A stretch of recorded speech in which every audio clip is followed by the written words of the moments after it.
Good morning student. Let's start your chapter 11 light, sound and force. Okay, chapter 11 light, sound and force. Light, sound and force. Okay,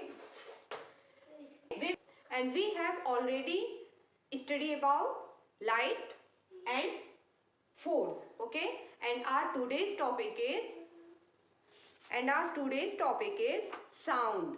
Okay, now everyone take out your science book and open page number 73 and everyone look in the book carefully. Okay, now everyone, today's topic is eclipses. The earth revolves around the sun, the moon revolves around the earth. जो अर्थ है वो सन के around घूमता है और जो moon है वो अर्थ के अराउंड घूमता है and reflect sunlight to us. When the earth और the moon block the sunlight, जब अर्थ या फिर मून दोनों सनलाइट को ब्लॉक कर देते हैं, जो सन से जो रेज आती हैं उनको वो ब्लॉक कर देते हैं, दे ऑल्सो कॉस्ट शैडो. तो क्या बनते हैं? शैडो फॉर्म होते हैं. We can see this shadow in the form of eclipses. और इन्हीं जो शैडो फॉर्म होते हैं इसी को हम क्या कहते हैं? इक्लिप्सेस कहते हैं. इक्लिप्सेस मीन्स होता है ग्रहण. ठीक है, हम इसे ग्रहण कहते हैं. There are 2 types of eclipses. 2 प्रकार के इक्लिप्स होते हैं. Okay, first solar eclipse and second lunar eclipse. Solar eclipse, it occurs when the moon block the light of the sun. ये कब होता है? जब मून ब्लॉक कर देता है सन की लाइट को. जब मून सन से आने वाली लाइट, जब सन और अर्थ के बीच में मून आ जाता है तो मून क्या करता है? सन से जितनी भी लाइट आती है वो उसके ऊपर पड़ने लगती है और सन जो मून होता है उसका क्या बनता है? यहाँ पे शैडो फॉर्म होता है और इसी को हम कहते हैं solar eclipse. Okay, the earth and the sun can not be seen. और क्या होता है? अर्थ एंड द सन, अर्थ और सन हमें दिखाई नहीं पड़ता है. इट कैन बी पार्शियल और कंप्लीट. ये पार्शियल भी होते हैं और कंप्लीट भी होते हैं. Okay, next lunar Eclipse. It occurs when the earth block the light. ये कब होता है? ये तब होता है जब अर्थ ब्लॉक कर देता है लाइट को. सन से जो आने वाली लाइट होती है उसको अर्थ ब्लॉक कर देता है और जो अर्थ का शैडो होता है वो मून पे बनता है और इसी को हम क्या कहते हैं? ल्यूनर इक्लिप्स कहते हैं. ओके, ल्यूनर इक्लिप्स कहते हैं. The shadow of the earth fall on the moon. और जो शैडो होता है, अर्थ का जो शैडो होता है वो किस पे फॉल होता है? किस पे गिरता है? मून पे गिरता है. And the moon can not be seen. और मून हमें दिखाई नहीं पड़ता है. इट कैन बी पार्शियल और कंप्लीट. ये भी पार्शियल भी होते हैं. पार्शियल मीन्स होता है बेटा आंशिक. Write down in your book आंशिक. Write here also. ओके, आंशिक. और कंप्लीट मीन्स पूरा. ठीक है, कंप्लीट मीन्स पूरा. मतलब ये आंशिक भी होते हैं और पूरा भी होते हैं. ओके, ये कभी कभी ऐसा भी होता है कि हमें पार्शियली ही होता है और कभी कभी वो ऐसा होता है कि ये पूरा कंप्लीटली हो जाता है. Okay, now turn your page. Next topic sound. Okay, sound means क्या होता है? Already told about sound. ठीक है, हमने ऑलरेडी आपको बताया ना साउंड के बारे में. अगर आपने वीडियो देखी होगी तो आपको समझ में आया होगा. ठीक है, साउंड क्या होते हैं. Okay, we have a variety of sound every day. हम बहुत प्रकार के variety of sound every day हम देखते हैं. The sound of birds, birds की sound, chirping of birds. Okay, example मैंने दिया है ना. Animals, door bells, horn of vehicles, mobile phones etcetera are some of the day to day sounds we hear. हम sound सुनते हैं, birds के sound सुनते हैं, एनिमल्स के साउंड सुनते हैं, डोरबेल्स के, हॉर्न्स ऑफ द व्हीकल, वाहनों की से जो हॉर्न निकलते हैं, ओके, फ़ोन, जो मोबाइल फ़ोन्स होते हैं उनकी जो आवाज़ होती है, ठीक है। तो ये कुछ हमारे डेली लाइफ में कुछ ऐसे साउंड्स हैं जो हम सुनते रहते हैं।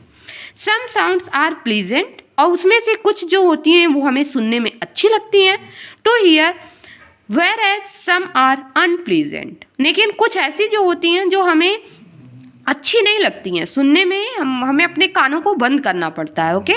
तो कुछ साउंड ऐसे होते हैं जो हमें सुनने में अच्छे लगते हैं, और कुछ साउंड ऐसे होते हैं जो हमें सुनने में अच्छे नहीं लगते, हमें अपने ईयर को क्लोज करना पड़ता है।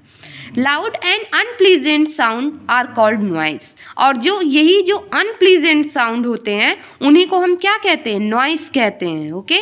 आप जब बच्चे क्लास में शोर करते हैं तो कैसी नॉइस होती है, अनप्लीजेंट होती है, okay. We get disturbed by noise, और हम इस नॉइस से बिल्कुल ही डिस्टर्ब हो जाते हैं, ओके। दे इरिटेट अस, ये हमें इरिटेट भी करते हैं। ऐसे साउंड जो होते हैं ये हमें इरिटेट करते हैं, हम सुनना बिल्कुल पसंद नहीं करते हैं और हमें गुस्सा आती है।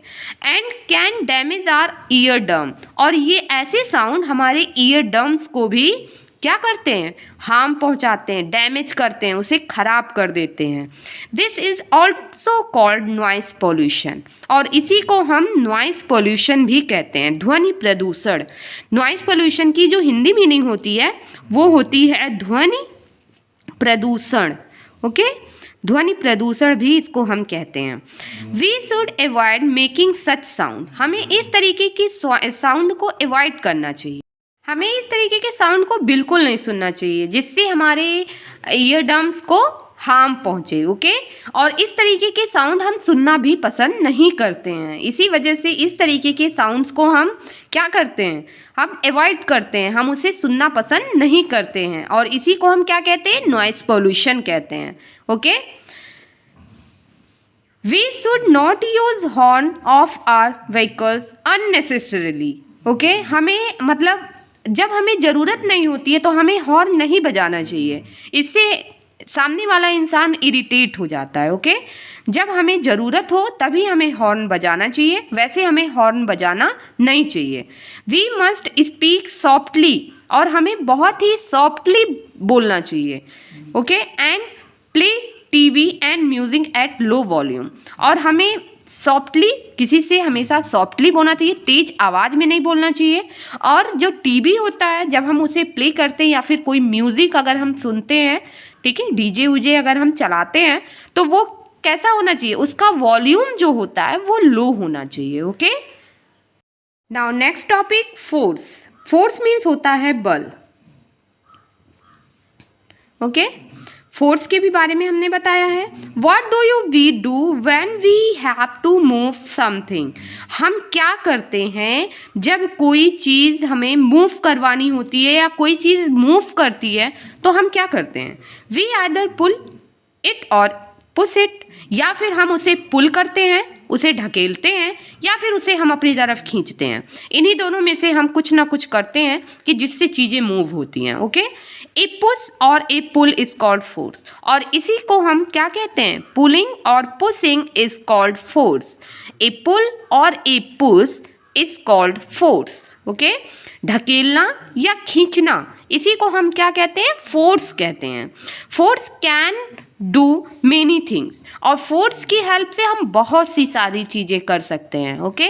फोर्स की हेल्प से हम बहुत सी चीज़ें कर सकते हैं। It can move an object, ये किसी भी ऑब्जेक्ट को मूव करवा सकता है, हम इसकी हेल्प से किसी भी ऑब्जेक्ट को मूव भी करवा सकते हैं, स्टॉप कर सकते हैं, किसी भी मूविंग ऑब्जेक्ट को हम स्टॉप कर सकते हैं। मान लीजिए बहुत तेज़ी से आपके पास कोई बॉल आ रही है तो हम उसे क्या कर सकते हैं, उसे हम अपने पैर से, अपने हाथ से उसको रोक सकते हैं, okay.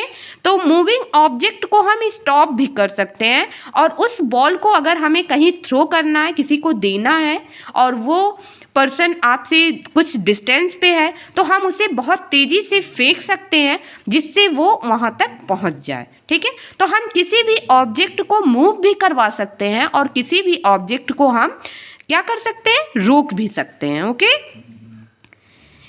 It can also change the shape of an object. हम किसी भी ऑब्जेक्ट पे फोर्स अप्लाई करके, ठीक है, हम उसके शेप को भी चेंज कर सकते हैं, ठीक है, हम उसके शेप को भी चेंज कर सकते हैं। जैसे आप टूथपेस्ट सुबह आप ब्रश करते हो तो आप टूथपेस्ट को पीछे से जब हम उसे दबाते हैं, उसे हम जब पुश करते हैं तो क्या होता है, आगे से वो टूथपेस्ट बाहर निकलता है, तो उसके शेप में चेंजेस आता है ना। जैसे हम कोई बलून लेते हैं, बलून को जब हम बीच में दबाते हैं तो उसका भी शेप चेंज हो जाता है। तो हम फोर्स अप्लाई करके किसी भी ऑब्जेक्ट के शेप को हम चेंज कर सकते हैं, okay. I hope you get it. When force moves things, जब फोर्स को लगाते हैं हम किसी चीज़ पे तो वो मूव करती है।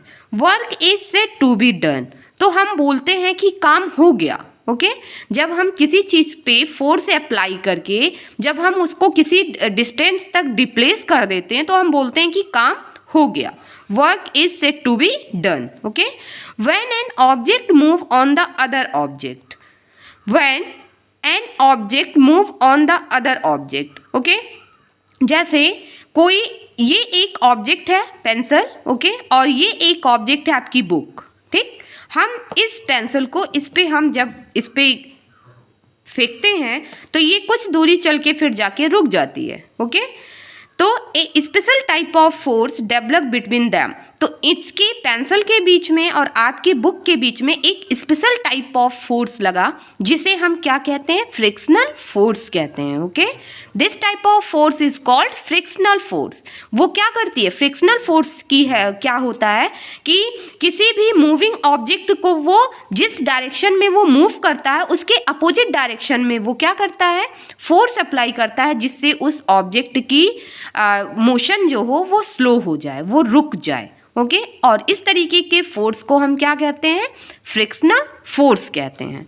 Frictional slow down the movement, देखिए जो फ्रिक्शन होता है वो मूवमेंट को स्लो करता है। जब कोई चीज़ मूव करती है तो उसकी जब वो मूवमेंट स्लो हो जाता है तो ये रीज़न होता है कि वो फ्रिक्शन की वजह से ही उसका जो मूवमेंट है वो स्लो हो जाता है, ओके।